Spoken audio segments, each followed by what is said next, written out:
Hi, this is Cheryl with Hirsch Parent Coaching. How is everyone today?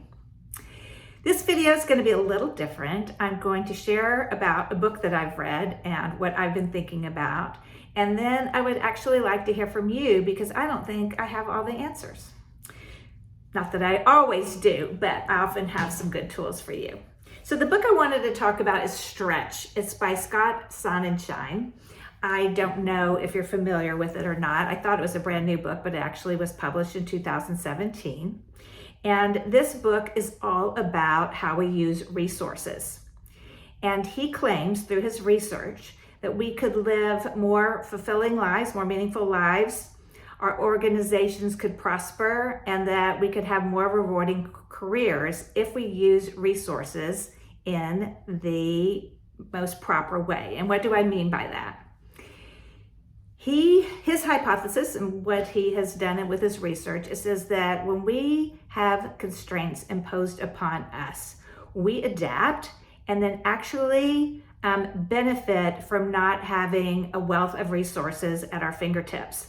He gives a lot of anecdotes about his experiences and other experiences with major companies, how some people have all the resources in the world and fail, where there have been other companies and people that have used resources very sparingly because they didn't have a lot at their fingertips and wound up being very, very successful. And again, these anecdotes were really, really interesting. And I just kept thinking about this and applying it to parenting. Now, he has two categories. Chasers are people that are organizations that are constantly needing more resources. They've got a problem or something going on and they want to acquire more and more and more. And oftentimes that is not successful. Then there are others that he calls stretchers, hence the title of the book, where these people, their first instinct isn't to think, what am I lacking? And therefore I need to acquire. It's more about how can I better use the resources that I have? And again, he gives example after example of how this is beneficial.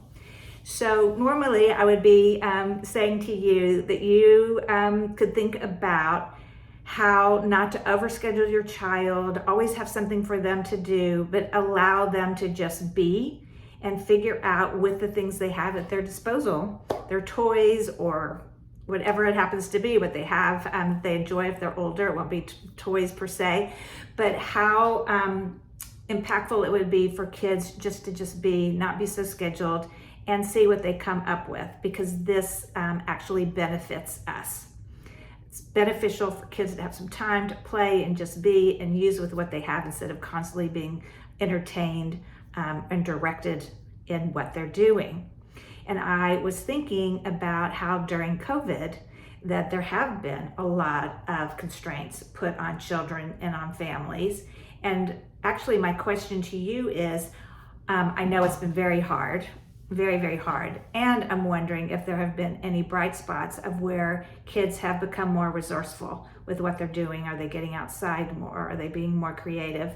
I'm just really curious because I know how difficult it is right now and everybody's overtaxed. Kids, some are in school, some are still online. And I'm just really wondering and would love to hear from you, how has the constraints from COVID impacted your family, your kids in a way that may have proven to be positive? I'd love to hear more about that from you. I want to give one more example of where I'm working with a client with older children, and she wasn't sure if she should encourage her child to take a different type of job that wasn't as much in the area of manual labor and not in the direction of maybe his career choice.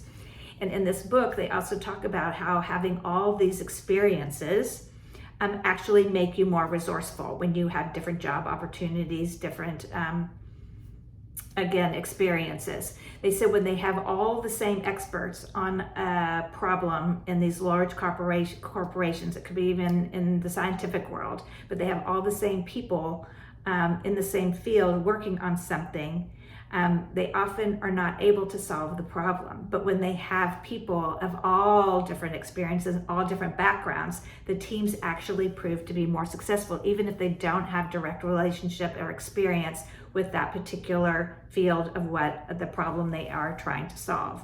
So thinking about how we can provide and allow our kids to have a lot of different experiences, so when they get to the work world or they're presented with a problem somewhere and you're not there, that they are resourceful enough to know how to solve it. So I'm just wondering if you have any examples for me. I'd really, really love to hear what the experience has been like for you. So please comment below. I would love to hear from you and just get your comments. And again, I guess I would recommend this book. It really got me thinking about things, and you might like it as well. So thank you. And again, this is Cheryl with Hirsch Parent Coaching. Be well.